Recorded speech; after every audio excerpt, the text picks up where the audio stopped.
Bonjour Paolo, Et bonjour. vous êtes meilleur sommelier du monde depuis Oui. 2013. Qu'est-ce que ça veut dire meilleur sommelier du monde? Disons, c'est la plus belle chose qui pourrait arriver dans la vie professionnelle d'un sommelier. Malheureusement, il y en a un dans le monde tous les 3 ans, donc c'est un titre qu'il faut gagner avec beaucoup de sacrifices. Souvent, les gens voient ce qu'il y a du côté du succès, mais ils ne voient pas ce qu'il y a de l'autre côté, là où il faut travailler pour l'obtenir. Et c'est un travail très dur qui, à moi, ça m'a pris 15 ans, mais ça vaut le coup parce que non seulement ça sert à gagner un concours, mais ça sert à se faire une base culturelle qui est très importante pour le métier de tous les jours. Quand vous parlez à un client et vous avez une base assez forte, le client il le comprend, il vous respecte, il vous donne confiance et tout se passe mieux. Alors sommelier, c'est un métier d'actualité. Je pense que oui. Je pense que oui. C'est vrai, c'est un métier assez dur. J'estime qu'au niveau, disons, de la restauration où on fait un service midi et soir, c'est pour les jeunes parce qu'à partir d'un certain âge, il faut avoir un corps plutôt sportif pour pouvoir supporter ça.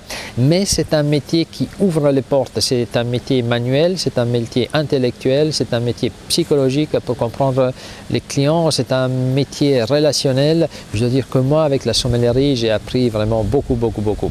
On vit dans le monde des vins également, c'est ça qui est intéressant, c'est un monde qui est magnifique. Les vignes poussent dans des régions qui sont très belles, les gens qui travaillent dans le vin sont des gens heureux, donc c'est un milieu, disons, plutôt positif. Après, c'est un métier qui, surtout aux États-Unis, est en train de vivre un moment de gloire qui est absolument incroyable. En France, c'est un métier très respecté. Au Japon, les sommeliers sont vus comme absolument des stars, des artistes. Et après, il y a d'autres pays où peut-être nous sommes moins connus, moins respectés. Mais je dirais que c'est un métier encore très attrayant.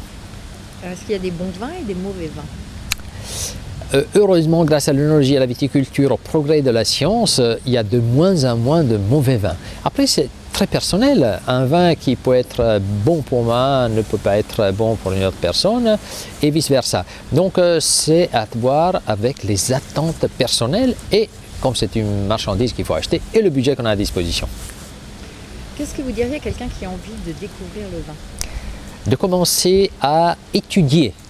C'est peut-être étonnant, les gens s'attendent de vouloir tout de suite pencher le nez sur un verre, il faut le faire bien sûr, mais également la dégustation, ça s'étudie. C'est comme la musique, c'est quelque chose de très sensitif, de manuel, mais c'est intellectuel, il faut l'étudier la musique. La dégustation c'est pareil, il y a des livres de textes sur la dégustation, il faut l'étudier d'abord et ensuite la pratiquer. Donc se mettre à étudier, à lire, à se faire une culture sur le vin et après d'approcher bien entendu le côté pratique. Donc ça se fait simultanément? Bien entendu, oui. Mais il faut le côté théorique, hein. Ça ne suffit pas le côté juste pratique. À des jeunes, qu'est-ce que vous diriez d'école hôtelière? Des jeunes de l'école hôtelière, comme je l'étais, moi j'ai trouvé que le vin était le produit le plus intriguant, le plus intéressant, le plus mystérieux. D'ici l'intérêt de suivre le vin. Donc ce n'est pas le vin qui est venu à moi, c'est moi qui est allé au vin quand je l'ai découvert. Et je trouve que ça reste un produit mystérieux. Tant qu'il n'y aura pas une machine qui va vous dire si un vin peut nous plaire ou pas, c'est encore nous qui avons ce mot final. Donc c'est nous qui devons devenir la machine de dégustation et être capable de l'évaluer.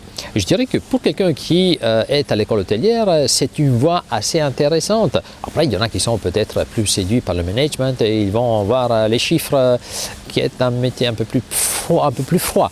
Mais voilà, c'est à eux, chacun trouve son bonheur.